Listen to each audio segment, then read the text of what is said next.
komunikasi dengan keluarga Laut Selatan? Ya, dari waktu pas udah memasuki Gunung Kombang tadi, memasuki pintu, udah meninggalkan daratan gitu dulu. Jadi ada pintu antara Gunung Kombangnya tadi sama daratan itu kita sudah memasuki pintu ini ya, pintu Laut Selatan tersebut.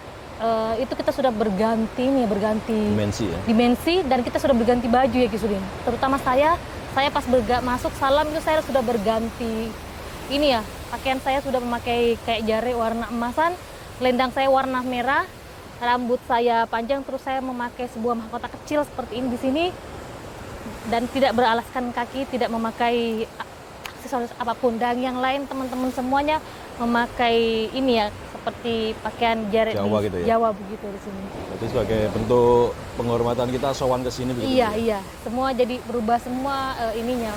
Memang dari sana aturannya seperti itu untuk datang ke tempat ini di Seling. Apa ada yang beliau sampaikan ya terkait kondisi yang saat ini terjadi? Beliau menyampaikan jadi dapat petunjuk dari Kanjeng Ratu Kidul. Memang bumi sangat bergejolak dan sangat ini ya, sangat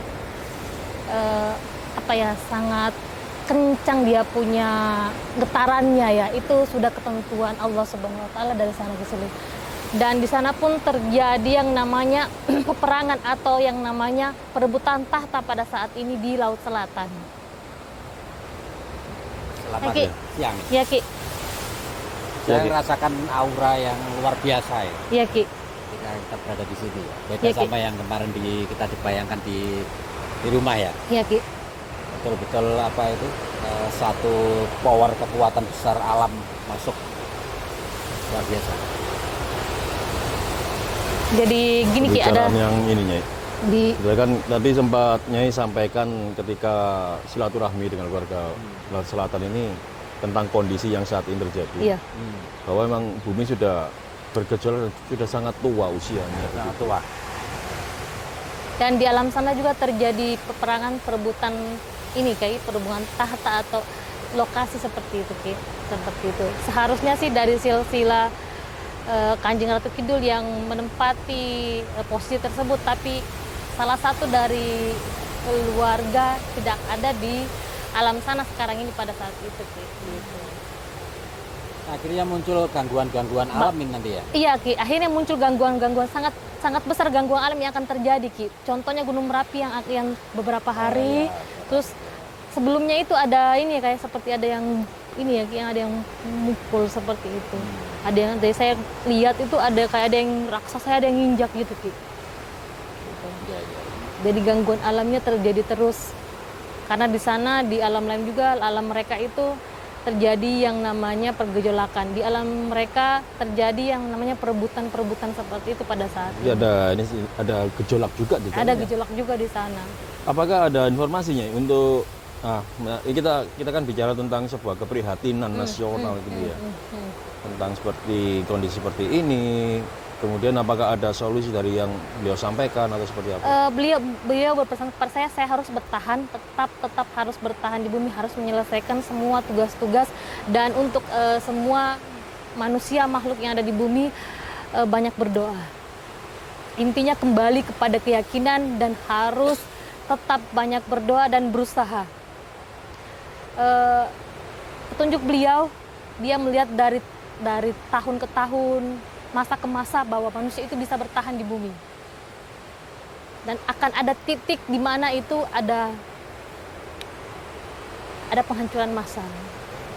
Jadi kita selesaikan dharma kita masing-masing. Iya Ki, Kewajiban seperti kita kita masing-masing. Gitu. Karena di sana apapun yang terjadi iya, ya. Ki. Karena di sana pun sering terjadi seperti itu Ki sekarang pada saat ini gitu.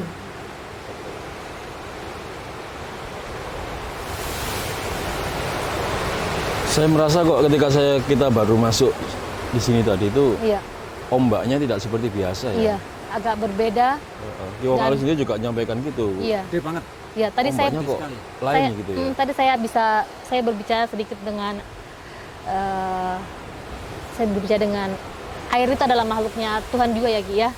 Salah satu yang sebenarnya jika kita mampu, kita bisa berbicara dengan makhluk tersebut atau air tersebut, maka dia akan memberikan informasi kepada kita bahwa di beberapa titik di bumi kita terjadi begitu banyak retakan-retakan. Bumi ini memang makhluknya Allah Subhanahu wa taala. Jadi dia punya bahasa sendiri untuk menyampaikan berkomunikasi dengan manusia. Salah satunya itu adalah pergerakannya. Jadi ini adalah satu bumi ya. Pergerakannya apa gitu itu harusnya manusia sendiri yang bisa membaca tanda-tandanya. Tanda-tandanya iya Ki. Harus lebih peka kita ya. Gitunya ya. Nah iya Ki, dari di sini kalau memang mau teman-teman sedulur-sedulur semua mau suwun ke Kanjeng Ratu Kidul, silahkan ke tempat sini Ki ya. Hajat-hajat tertentu di sini. Nah, Terus saya punya iya Ki. punya pesan Iya Ki. yang mau saya sampaikan berupa ijazah setelah Iya ini. iya Ki. Monggo Ki, silakan. Ya, silakan Ki. Saya Cari. mau ke sini aja. Iya, silakan Ki. Siang hari ini saya berada di Gunung Kombang di daerah Malang Selatan, teman-teman. Dan alhamdulillah kita diberikan petunjuk saat kita wiritan meditasi di sini. Petunjuknya adalah kita diberikan izin oleh Allah Subhanahu wa taala untuk melakukan ijazahan, teman-teman. Dan ijazahan ini adalah satu ilmu yang sebutlah misalnya ilmu Gunung Kombang begitu aja. Ilmu ini insya Allah untuk manfaatnya untuk semua aja, teman-teman. Salah satunya untuk proteksi diri, untuk mempertahankan diri, juga untuk ilmu yang sifatnya itu ilmu-ilmu kejadukan, di mana sekarang ini kita berada di dalam suasana peperangan, kawan-kawan. Peperangan menghadapi berbagai macam gangguan dan juga berbagai macam virus. Oleh sebab itu kita membutuhkan kebugaran fisik, pikiran yang prima, pikiran yang cerdas, dan untuk survival dan untuk bertahan ini. Ilmu Gunung Kombang ini berupa wiritan, teman-teman. Wiritan ini jumlahnya tidak terbatas, semakin banyak semakin bagus. Dan juga ini untuk mempoweri diri kita dan juga untuk menembakkan power ini untuk kekuatan. Jadi ilmu ini sifatnya defensif dan juga aktif. Tata caranya teman-teman akan kita sampaikan setelah ijazahan ya. Mari kita ijazahan dulu. A'udzubillahi minasyaitonirrajim. Bismillahirrahmanirrahim. Saya ijazahkan ilmu Gunung Kombang dengan hak dan sempurna atas izin Allah Subhanahu wa taala. Ucapan Qabil itu, saya terima ilmu Gunung Kombang dengan hak dan sempurna atas izin Allah Subhanahu wa taala. Oke, saya bacakan doanya. A'udzubillahi minasyaitonirrajim. Bismillahirrahmanirrahim. Salamun kaulam mir rabbir rahim. Salamun kaulam mir rabbir rahim. Salamun kaulam mir rabbir rahim. Salamun kaulam mir rabbir rahim. Salamun kaulam mir rabbir rahim. Salamun kaulam mir rabbir rahim. Salamun kaulam mir rabbir rahim. Alhamdulillahirabbil alamin. Silakan untuk mewiridkannya, diwiridkan minimal 1000 kali dalam satu zikir, satu wiritan, dan laksanakan selama 7 hari. Selanjutnya yang perlu Anda lakukan adalah mewiridkannya untuk berbagai keperluan sebanyak-banyaknya, teman-teman. Jadi tata caranya seperti itu. Untuk mempoweri diri bisa kita pakai media air ya. Media air ini kita tarik nafas. Setelah itu baca wiridnya, salamun kaulam mir rabbir rahim, salamun kaulam mir rabbir rahim, salamun kaulam mir rabbir rahim, sekuat Anda. Selanjutnya tiupkan ke air tersebut dan airnya diminum, teman-teman.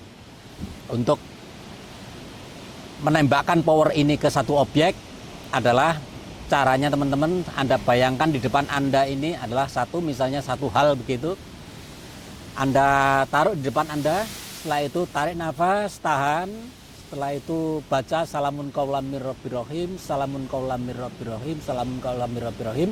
Setelah itu hembuskan dengan kekuatan tenaga dalam Anda. Jadi misalnya saya praktekkan seperti ini. Kita baca salamun kaulam mir rabbir rahim, salamun kaulam mir rabbir rahim, salamun kaulam mir rabbir rahim. Setelah itu hentakkan. Seperti itu. Jadi objek Anda hentakkan dengan kekuatan ini. Ilmu ini ilmu yang sangat berbahaya sekali apabila dipergunakan dengan sembrono. Jadi saya mohon untuk tidak sembrono menggunakan ilmu ini, karena ilmu ini hanya khusus digunakan apabila kita butuhkan. Kalau untuk memproteksi dirinya, caranya juga seperti itu. Tarik nafas, tahan. Setelah itu Anda baca, Anda wiridkan salamun qaulam mir rabbir rahim, salamun qaulam mir rabbir rahim, salamun qaulam mir rabbir rahim tadi. Setelah itu hentakkan, bayangkan tubuh Anda mengeras dengan kekuatan tenaga dalam Anda bahwa Anda akan sudah terpoweri oleh zikir ini.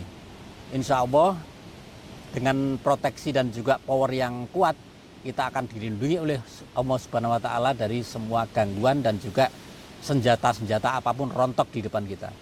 Kawan-kawan semua yang dirahmati Allah Subhanahu wa Ta'ala, demikian ijazahan dari saya ilmu Gunung Kembang ini. Wabawul muwafiq ila aqwamit thoriq. Wassalamualaikum warahmatullahi wabarakatuh. Oke, teman-teman semua bisa Anda lihat batu di depan Anda ini adalah satu lukisan tentang pintu gerbang pantai selatan, teman-teman. Ada dua yang namanya joglo, dua joglo di kanan kiri ini. Ini adalah pintu dari pintu masuk gerbang pantai selatan yang ada di sini. Ini kita digambar oleh alam langsung, kita dipertunjukkan secara jelas bahwa seperti itulah gambaran yang namanya pantai selatan ini.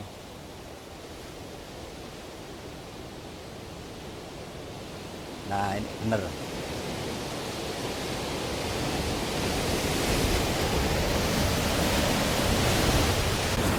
Sebuah pendopo dan sebuah gerbang itu ada di situnya. Iya, Ki. Menurut Ki Wong Alus seperti itu. Jadi gerbang ke pantai selatan itu di situnya.